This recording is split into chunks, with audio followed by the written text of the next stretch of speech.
Today, I felt the need to calm my racing mind. Sometimes I try to sit and take deep breaths or watch a lighthearted movie, but today I woke up and I knew that some healthy escapism was in order in the form of some good books. I also decided to let you guys in on my best kept secret, and that is that all spare cupboard space in my kitchen is used for storing my many books. I decided today it was high time to confess to my potential future identity as a book hoarder and do some reorganizing.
That tickled.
One of my favorite movies is called Finding Neverland.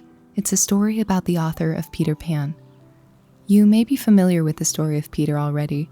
It's about a magical boy who takes an ordinary girl named Wendy and her two brothers to a fantastical place called Neverland, where children can be young forever. In this world, everyone can fly if they're sprinkled with pixie dust. I had the pleasure of studying the book when I was a university student. In the story, there are a group of lost boys who spend their time in Neverland going on adventures. The part of the story that you may not know if you haven't read the book is that the lost boys chose to come home with Wendy when she returns to the real world. After a while, the lost boys regret leaving Neverland, and at night their dreams would take them back to that wondrous place. To keep them from flying off in their sleep, they had to be tied down to the bed. Over time, as they grew into adults, they stopped trying to fly and forgot about Neverland altogether. In many ways, the author of Peter Pan may have wanted us to take a lesson from the characters in this story. He sums it up in his favorite quote, "The moment you doubt whether or not you can fly, you can no longer do it." I believe the characters show us how dangerous it is to get so wrapped up in the real world that you forget to exercise your imagination, or wonder not how things are, but how they could be.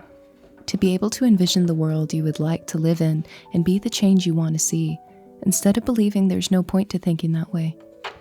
To spend time dreaming and enjoying all the forms of art that stretch your mind, anything from books to movies and music. For me, I personally find that reading stories inspires me to continue to have a hopeful and positive outlook.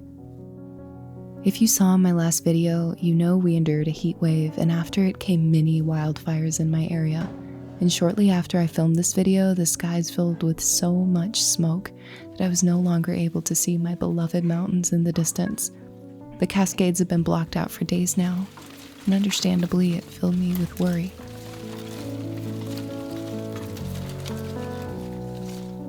In strange times such as these, I notice that there are different approaches to uncertainty about the future. One that I find inspiring is people who take action and make practical steps towards improving their world. Another can be more defeatist, that the future isn't something to look forward to or try to change. I choose to take an approach directly inspired by the message and the story of Peter Pan. If I choose to lose hope, I will no longer be able to see it. I will forget about the importance of dreaming and believing in a better tomorrow, and letting stories and art and imagination help me visualize it. I love my home. I believe in the world full of love, and that is what hope has always been, the act of loving.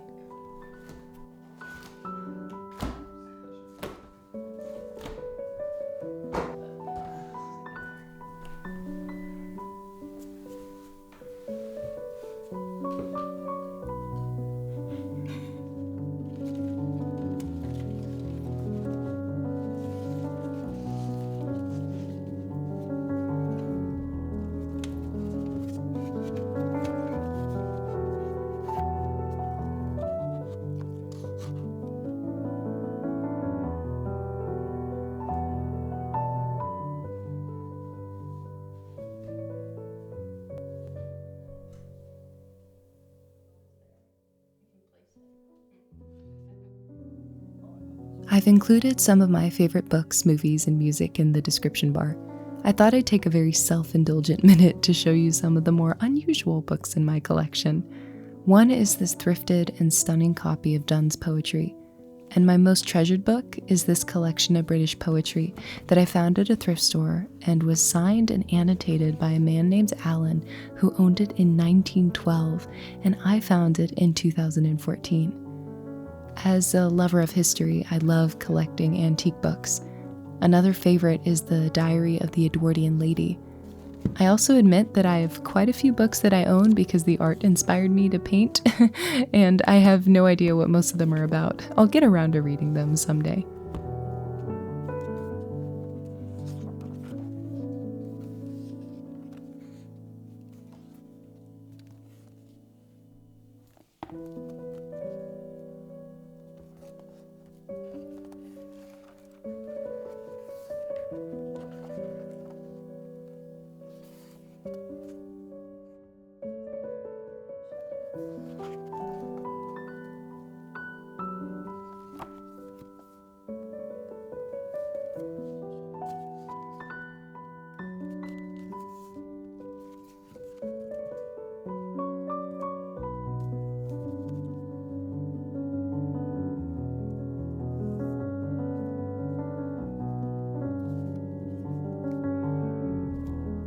I also have a few treasured books from my childhood, including this very worn copy of flower fairy art. Thank you for indulging my love of reading today. Let me know what your favorite book, movie, or music is. Wishing you a lovely day or night. Take care.